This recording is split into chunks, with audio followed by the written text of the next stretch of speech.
Welcome to another edition of Tourism and Hospitality Made Easy. We have not been putting on videos, but we are back.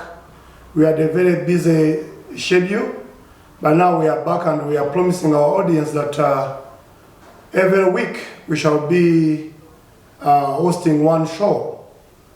Today I want to discuss with my audience about one of the important concepts in tourism and hospitality, what we call pro-poor tourism. In short, PPT, pro-poor tourism. This is very key and very sensitive in that tourism centers around the people.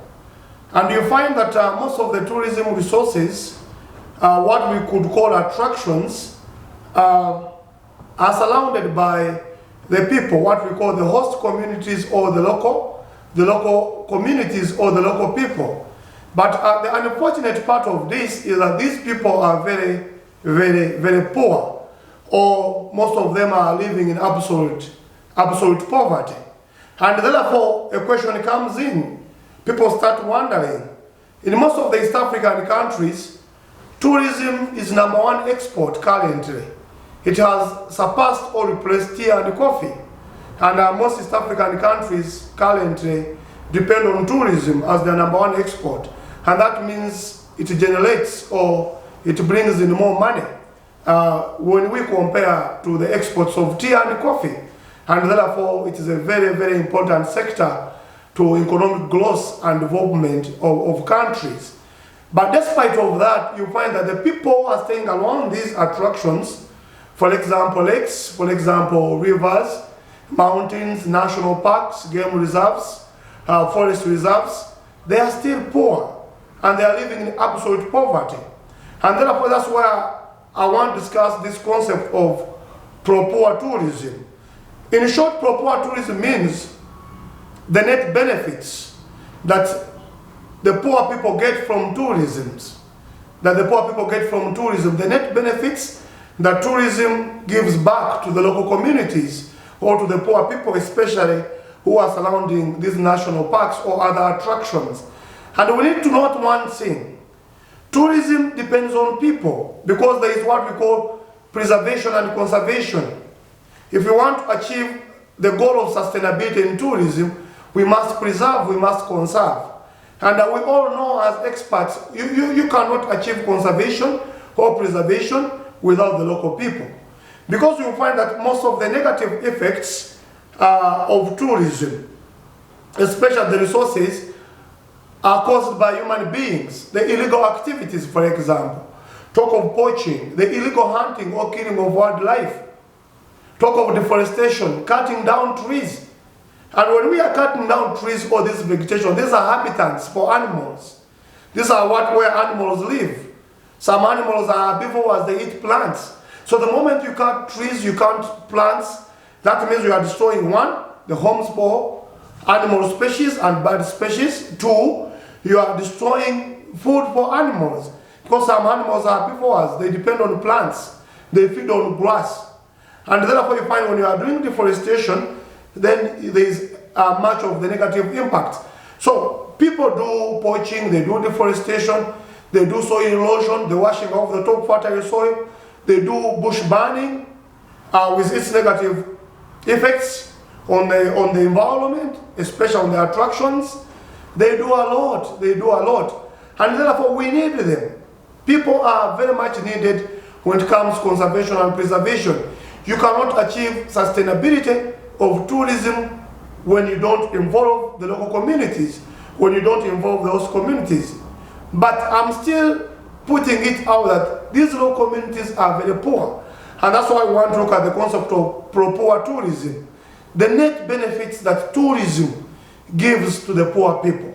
Most countries have taken this path because they have realized that in order to conserve, in order to preserve these resources, we need these local communities. These people must be involved fully to 100%.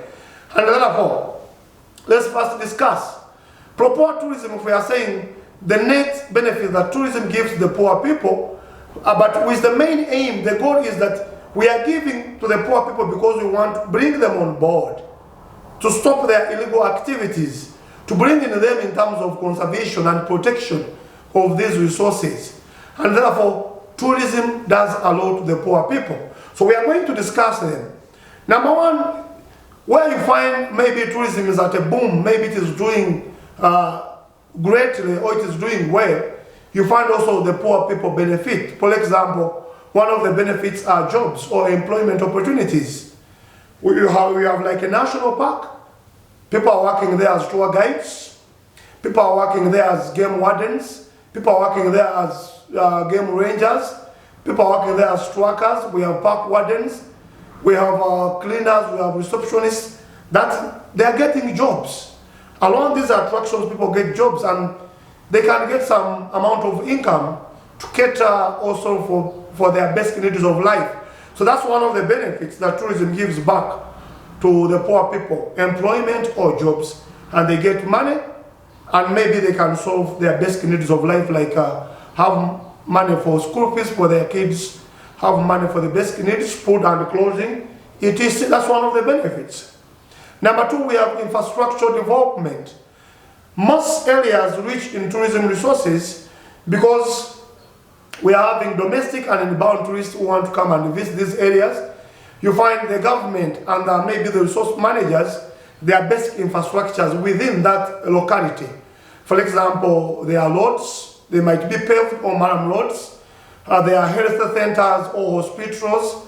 Educations have been set up. And therefore you find also the poor people, they can access these basic facilities. But they are there because there is tourism. In most countries which do not maybe mind much about development, tourism will force them because you need roads for accessibility. Tourists need to move around, and then if you develop that road, then the poor people are going to benefit. If there is a hospital, there is a bank, there is a hotel, also the multiplier effects go to the poor people. So there is also one of the benefits infrastructure development. Number three, we have market. When we talk of market now, the poor people now can easily develop their small businesses, what we call SMEs, small scale businesses, because these tourists are coming. One, they need food. So you find the local people, the poor people are engaged in agriculture. They need to produce the food, which one, restaurants or hotels within that area can buy. And that is market. To their souvenirs. Souvenirs, these are items that in most cases tourists buy for remembrance. Maybe I visit Volcanoes National Park. Maybe I buy a woven mat or basket, or I buy a t-shirt, or I buy a gorilla made of in arts and crafts for remembrance, to remember that at one time I visited Rwanda and I was able to track the gorillas. So the communities are engaged in that and they have market for their products. Some have invested in business, for example. They have these small shops where tourists can buy collegates, they can buy maybe essential items they might need. And therefore that is also another advantage. Market for their goods and for their services. There is also another benefit. Another benefit is that there is foreign exchange. Foreign exchange, though we might put it at the level of the country, but it also scales down to the poor people. Because when the government receives these foreign currencies, that when tourists come, they carry their money maybe in dollars, in pounds, which they exchange in Rwanda francs, and we can access those reserves, foreign money, and which also the local communities need because some are engaged in business for their transactions. So it also helps in. But also there is also another point which is very key and very important, the multiplier effect. How many times does the tourism or the spice industry multiply itself on other sectors of the economy? You have the tourism industry on the top, for example, this is the tourism industry. But down there is the hotel industry. Tourism is going to feed the hotel industry. Our clients will need bedding, they will need food and beverages. They are going in here. You have the banking industry, they need to do transactions. You have the transport industry, they need vehicles for transportation to move from the areas or home of residences to come to these attractions. So all these are needed. So multiplier effects on agriculture, on the fuel industry, on other sectors of the economy. And which people are involved in these sectors of the economy? These are the local people. So they are also gaining tourism and the multiplier effect. How many times does the tourism industry multiply itself on other sectors of the economy in terms of benefits, in terms of the market? So this is also a very key advantage if you look at tourism and the proper tourism. But we should also not forget that because of tourism, or people coming to these destinations, the local people have also maintained their culture. Of course, some will argue that tourism brings about cultural degeneration, or at one point might exploit where people are imitating the culture of these tourists who are coming, especially the whites from Europe or America. But we should also know that culture is a tourism product. Because we know it is a product and clients are more interested to come and look at it, there's also what we call culture conservation or preservation. So you find the local communities or within the area, we are preserving our culture because we know it is a product, it is a source of money, and therefore you find it is still intact. That's why you find in most areas we have what we call cultural villages or cultural centers where clients or tourists can easily go for exhibitions, maybe to check how do people dance in terms of dancing, the traditions, food, gastronomy, food tourism.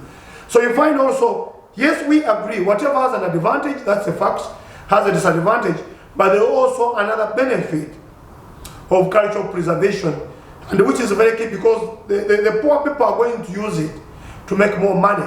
And talk about community-based tourism,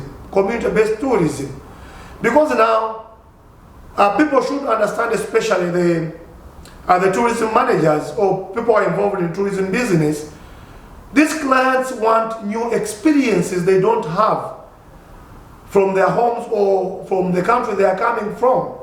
They are sleeping on good beds, they are sleeping in good chairs, so they want experience. So community-based tourism now, you go an extra mile. These clients want to go and visit now the local communities, and these are the poor people, and experience which food do they eat. For example, they tell them, can you cook for us, and we share. You get it? They want the experience, they want to sit in their areas, they want to sleep there. So you find they're also getting some amount of money. Because in the near future, in 5 years, we can even predict tourism might move from tourism destinations and it goes into communities. So if you look at like community-based tourism now, most clients are interested now in taking an extra mile, now in visiting these homes of the poor people. And therefore when they come, for example, you share a meal, maybe they want to sleep at your home, they are paying you money for that food instead of consuming it from a hotel or a restaurant, having bed in a hotel, having food and beverage from a restaurant. You find the local communities are getting it.